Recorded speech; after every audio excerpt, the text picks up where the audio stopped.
Good morning, beautiful ladies, and welcome to Bees Elevate with Anupama. For the past few months that I'm doing this episode every Thursday, I have realized one thing. What should I speak about every week? That's the first question. What am I going to speak this week? That means I have to come up with content ideas to speak to you about a particular aspect of business, marketing, branding. How much can one speak? Well, if you have an experience of many years, if you have the expertise, then it is a situation wherein people say, now please keep quiet. That's enough of material that we're talking about. That's enough of ideas.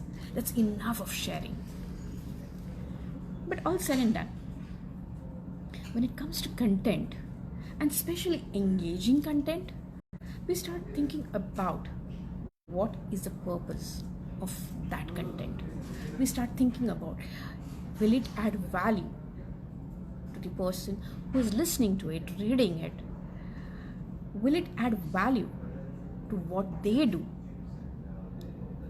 And that's where content creation becomes a task where it's just not about speaking about anything, but about very specific particular things which have a purpose, which have a reason, which have an objective in mind. And if that objective is fulfilled, then just imagine the amount of traction you can have with whatever goal that you have set. Maybe it's just disseminating information. If around 100 people are going to listen to that, that means you have actually touched upon 100 people to listen to what you have to say. If you're talking about lead gen and you are speaking for that reason, then the content would differ a bit. But then the number of inquiries that come your way would be the traction that that particular content has had. So let's today look at creating marketing content. As with everything in life, when we start off, the first question is, and should be answered, is why. And that why actually sets the tone for everything. If you can define your goal, your objective, and when I'm talking specifically about marketing content, your marketing objective or your marketing goal, then creating content accordingly becomes very, very easy, super easy. Now, what would be the marketing goals? Of course, we do marketing for visibility. That is brand awareness, what we say. We do marketing for sharing information about our products, about our services, and that's what we call promotion. We write marketing content or we do marketing for lead generation, right? So that's where we start connecting it to a CRM to see where the leads are coming from, how strong the leads are, how warm the leads are, how hot the leads are, and accordingly try to pitch in our product or service. We do marketing content for knowledge sharing, sharing stuff. That again has completely a different approach. And then we have content, marketing content specifically for sales conversion. Now that kind of is quite deep, intense stuff, and it takes a bit of time to get to that level where your content can convert clients. Because for that you have to build a good credibility, good visibility, good rapport with your clients, and it should be a product or service that is much in demand or required by your prospective client. Now these are the few objectives with which you set to create your marketing content. When this particular goal is defined, your content would actually be catering to that particular objective and see to that you get traction with that content. This is one part. The next part is very much important, is research. Now, every time I talk about something in business, I always talk about research. Now, research does not just mean sit down on your computer and hit the Google button. It means a little more than that. It means analyzing your existing data that you have created in the past, analyzing what works for you and doesn't work for you, knowing your products very well and how they can move from one level to another, what we call is a product maturity. Or it can be understanding the changes in the requirements of the client. It can be knowing your competitors, what they are doing, what's working for them, and why they are having much more traction with what they do than what you do with your content. Yeah. So research has quite a few aspects to it. And the first, of course, is knowing your product well. In which stage is your product or your business? Entry level, trying to be a cash cow, matured, stagnated, where you are with your product, where you are with your target audience. Because the target audience, as you move through your business, move through your product timeline, your customer may change. They may change, your product requirement per se would change. You would have tweaked your product, for example, that would change the segments of target audiences you're looking at. So those changes have to be accounted for. Hence, you need to know your target audience well. And the most important thing is, when we're talking about content, nowadays we're talking about more of digital content, right? So where can I find this target audience? That is important. If my target audience is LinkedIn and I'm pushing content on Facebook, doesn't work, right?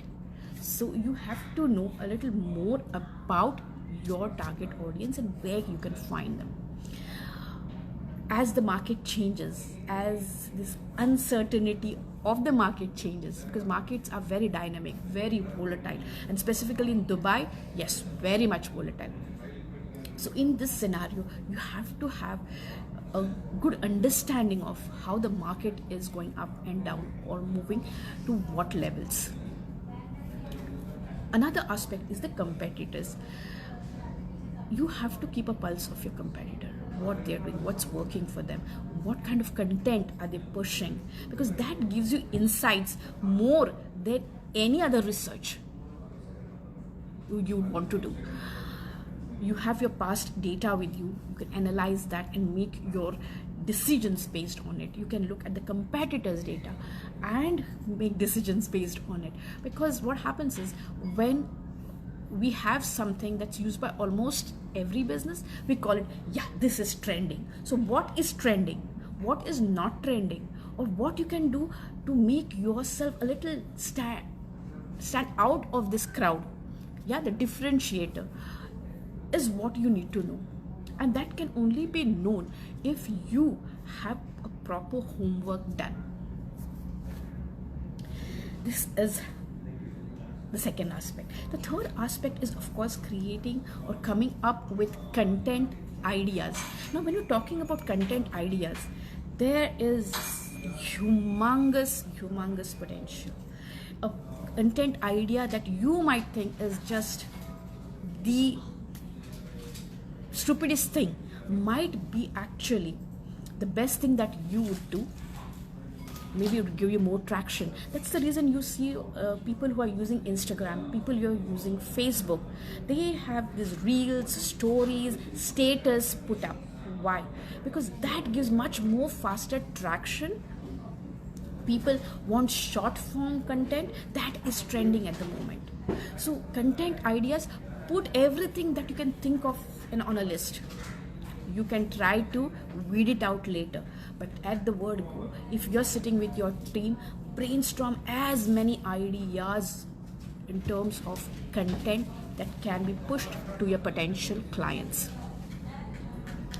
The next thing is very, very crucial, and that is the content audit.